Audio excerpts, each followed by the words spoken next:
สวัสดีค่ะวันนี้เราจะมาคุยกันเรื่องภาพวาดที่เรียกว่าพลิกโฉมหน้าประวัติศาสตร์ศิลปะเลยก็ว่าได้นะคะ Les Demoiselles d'Avignon หรือเหล่าสตรีแห่งอาวินยงของปิกัสโซปี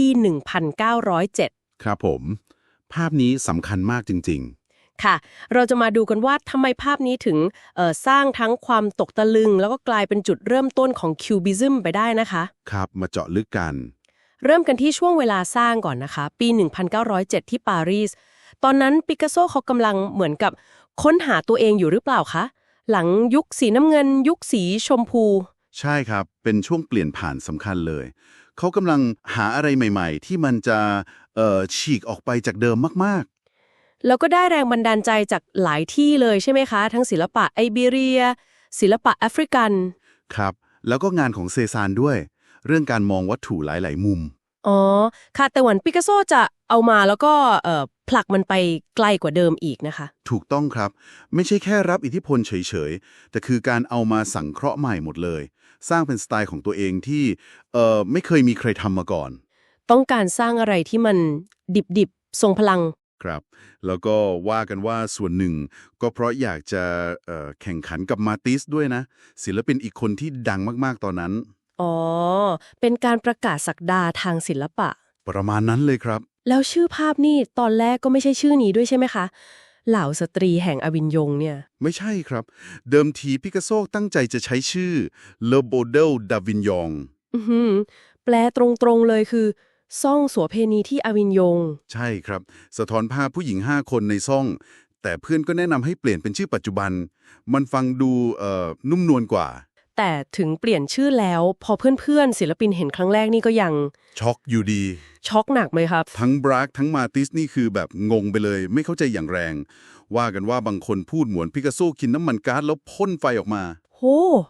แรงมาก แสดงว่ามันต้องมีอะไรที่ผิดแผกไปจากศิลปะยุคนั้นมากๆเลย แน่นอนครับ มันคืออะไรคะจุดที่ทำให้คนรับไม่ได้ขนาดนั้น หลักๆเลยคือการปฏิวัติเรื่องรูปทรงครับ ภาพนี้เป็นเหมือนต้นแบบของคิวบิซึมเลย ที่เรียกว่า Proto Cubism นะครับ Proto-Cubism ครับ คือการทลายรูปทรงเดิมๆ ทั้งคน ทั้งฉากหลัง ให้มันกลายเป็นเหลี่ยมๆ มุมค่ะ เห็นชัดเลย ๆ แล้วก็การแสดงมุมมองหลายๆ ด้านพร้อมกัน อย่างใบหน้าที่เห็นทั้งหน้าตรง หน้าข้าง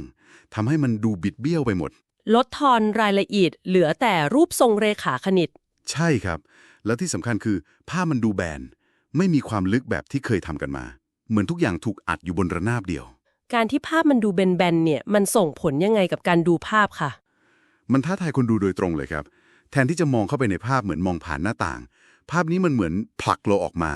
ให้เราเผชิญหน้ากับตัวภาพเอง ในฐานะวัตถุ อ๋อ ไม่ได้พยายามเรียนแบบความจริง แต่ประกาศตัวว่าเป็นภาพวาด ถูกต้องครับ อันนี้คือหัวใจสำคัญของการก้าวสู่ศิลปะสมัยใหม่เลย แล้วผู้หญิง5คนในภาพล่ะคะ กับใบหน้าที่เหมือนหน้ากาก พวกเธอสื่อถึงอะไร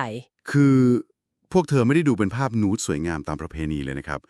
ดูแข็งๆ จ้องมองกลับมาแบบท้าทาย ค่ะ ดูหน้าเกรงขามนิดอาจจะสื่อถึงความแปลกแยก ความดุร้าย หรืออะไรแบบนั้น ส่วนใบหน้าที่เหมือนหน้ากากแอฟริกันโดยเฉพาะ2 คนขวามือ อันนั้นสำคัญมาก ๆ เกี่ยวกับ primitivism ใช่ครับ ความสนใจศิลปะนอกยุโรปที่ศิลปินตะวันตกมองว่ามันดิบกว่า บริสุทธิ์กว่า หน้ากากพวกนี้อาจจะสื่อถึงพลังงานดิบๆ สัญชาตญาณ หรือการปิดบังตัวตน การเอาหน้ากากแอฟริกันมาใช้แบบนี้ตอนหลังก็มีประเด็นเรื่อง cultural appropriation ด้วยใช่ไหมคะ ครับประเด็นนี้ก็ถูกยกมาถกกันเยอะในยุคหลังๆ แม้ว่าบริบทตอนปี 1907 อาจจะยังไม่ได้พูดถึงเรื่องนี้แบบปัจจุบันนะครับ ค่ะ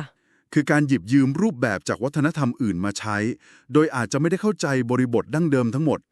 แต่สำหรับปิกัสโซตอนนั้น แรงผลักดันหลักคือการหาฟอนต์ใหม่ๆ มาทลายกำแพงเดิมๆ มากกว่า แล้วผลไม้ข้างล่างล่ะคะ แตงโม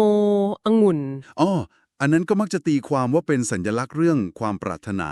กามารมณ์ ให้เข้ากับบรรยากาศซ่อง แต่ก็นำเสนอด้วยรูปทรงแหลมๆ ก้าวร้าวเหมือนกันนะ ไม่ได้ดูน่ากินเลย จริงด้วยค่ะ แล้วเทคนิคอื่นๆ อย่างแสงสีเป็นยังไงบ้างคะ แสงนี่ไม่ธรรมชาติเลยครับ ดูแข็งๆ มาจากหลายทาง เงาก็แหลมคม เน้นรูปทรงเรขาคณิต ไม่เน้นความสมจริง ส่วนสีก็ดูไม่ค่อยสดใส ครับ กำจัดโทนสี เนื้อชมพู ฟ้า น้ำตาล ไม่ได้สวยงามแบบ Impressionist เน้นรูปทรงกับบรรยากาศที่มันดูอึดอัด รุนแรงมากกว่า องค์ประกอบก็ดูแน่นๆ ไม่มีจุดพักสายตาเลยนะคะ ใช่ครับ ทุกอย่างมันถาโถมเข้าหาคนดู พอภาพนี้ได้จัดแสดงจริงๆ ปี 1916 ผลตอบรับก็ยังเหมือนเดิมไหมคะ ก็ยังช็อกคนดูอยู่ครับ วิจารณ์กันเยอะ แต่ว่ามันก็เริ่มเปลี่ยนมุมมองคนแล้วล่ะ ค่ะ มันท้าทายให้คนดูต้องคิด ต้องตีความ ไม่ใช่แค่ดูว่าสวยหรือไม่สวย แล้วผลกระทบต่อวงการศิลปะล่ะคะ โอ้ มหาศาลครับ วางรากฐานให้คิวบิซึมเต็มตัวเลย ที่พิกัสโซพัฒนากับบราร์กต่อ แล้วก็ส่งอิทธิพลไปถึง Abstract Art Futurism เยอะแยะไปหมด